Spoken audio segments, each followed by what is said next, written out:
अस्सलाम वालेकुम, मैं हूं डॉक्टर शाहिद नदीम, डायबिटोलॉजिस्ट। आज हम बात करते हैं कि शुगर के मर्ज़ को घर में मरीज़ कैसी आदतें अपनाकर सही तरीके से कंट्रोल कर सकता है। आपको पता है कि कई लोग जो हैं वो इस वजह से परेशान फिर रहे होते हैं कि हमें शुगर का मर्ज़ है, हम डायबिटिक हैं, लेकिन हमारी शुगर कंट्रोल नहीं हो रही। कई लोग हमारे पास भी आते हैं और हमसे पूछते हैं कि डॉक्टर साहब, आपने हमें दवाइयाँ भी दी हुई हैं, इंजेक्शन भी दिए हुए हैं, हम वॉक भी कर रहे हैं, हम सब कुछ कर रहे हैं, लेकिन हम परहेज़ भी कर रहे हैं, लेकिन हमारी शुगर कंट्रोल नहीं हो रही।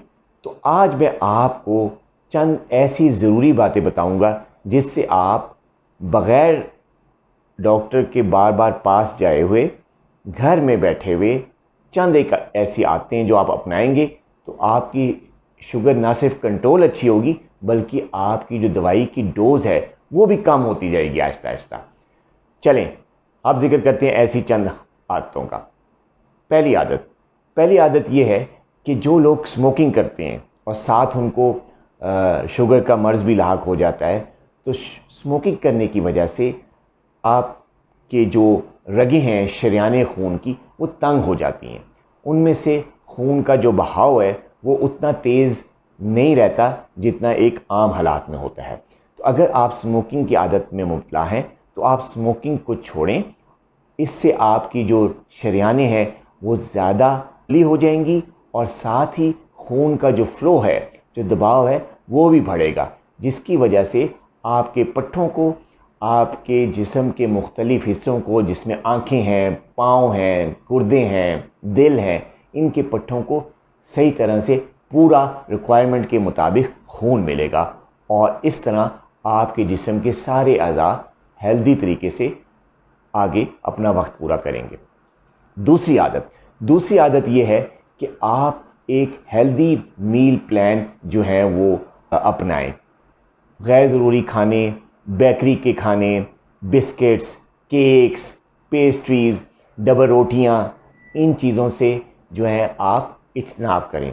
आपकी कोशिश ये होनी चाहिए कि आप खाने जो हैं आपके ज़्यादातर उनमें फ्रूट्स हों, सब्ज़ियां हों और इसके अलावा नट्स हों जिनमें अखरोट, बादाम और पिस्ते वगैरह शामिल है। अगर ये चीज़ें आप अपने मील प्लान में शामिल करेंगे और नमक है उससे इज्तनाब करेंगे, नमकीन खाने ज़्यादा नहीं खाएंगे या ज़्यादा नमक वाले सालन इस्तेमाल नहीं करेंगे और ज़्यादातर आपका इन्हिसार फ्रूट्स पे, सब्ज़ियों पे और नट्स पे होगा, तो आप एक अच्छे तरीके से, बड़े नॉर्मल तरीके से घर में बैठे हुए अपना शुगर लेवल कंट्रोल कर सकते हैं। अब हम बात करते हैं तीसरी बड़ी आदत की, जो अगर अपनाएंगे तो आप घर में बैठे हुए शुगर कंट्रोल कर सकते हैं। और तीसरी आदत है आप फिज़िकली एक्टिव हों। कोशिश करें कि आप रोज़ाना 20 से 30 मिनट कोई भी वर्जिश करें, ख़ास तौर पे हल्की वॉक, थोड़ा सा जॉगिंग करना, हल्का सा भागना या किसी भी तरीके की वो वर्जिश जिससे आपका जो हार्ट रेट है, जो आपकी नब्ज़ की रफ़्तार है, वो 120 प्लस हो जाए।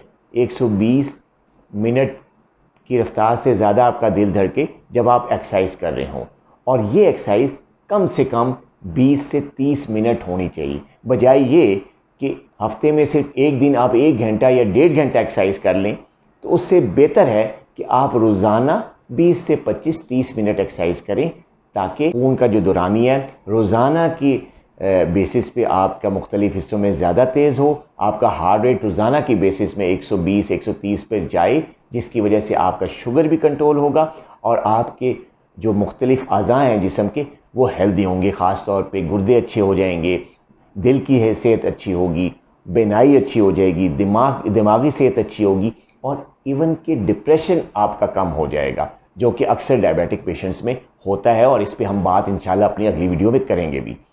और आखिरी बात ये है कि अगर आप घर बैठे हुए अपनी शुगर कंट्रोल करना चाहते हैं तो कोशिश करें कि जो दवाइयाँ आपको डॉक्टर ने प्रिस्क्राइब की हुई हैं, आपके मौलिज ने जो आपको लिख के दी हुई हैं, वो दवाइयाँ वक्त पर और बाकायदगी से लेनी है। ये नहीं करना कि किसी दिन लें और किसी दिन ना लें। किसी दिन अगर आपका ग्लूकोमीटर कंट्रोल शो कर रहा है तो कहते हैं लोग कि हम उस दिन दवाई नहीं खाते। ऐसा हरगिज़ नहीं करना। आपको डॉक्टर ने जो भी टाइम बताया हुआ है और जो दवाई भी जिस टाइम पे लेने की आपको हिदायत की गई है उसके मुताबिक आपने रेगुलरली प्रिस्क्राइब मेडिकेशन लेनी है। तो ये 3-4 हदायत हैं, अगर इन पे आप अमल करेंगे तो बग़ैर किसी उलझन के, बग़ैर ज़्यादा डॉक्टर के जाए हुए आप अपने घर बैठे हुए शुगर कंट्रोल कर सकते हैं। अपना बहुत ख्याल रखिएगा। आइंदा मिलते हैं एक नई वीडियो के साथ। अल्लाह हाफ़िज़।